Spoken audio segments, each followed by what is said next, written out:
Hey guys, in this video, I will show you how to fix the iPhone black screen of death. Alright, let's begin.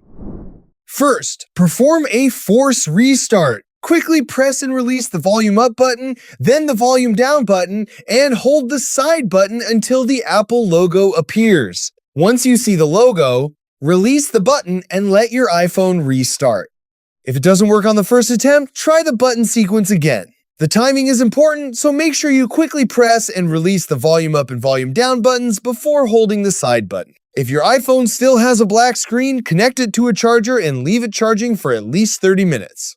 If possible, use a genuine Apple charger or try a different charging cable and power adapter to rule out a faulty accessory.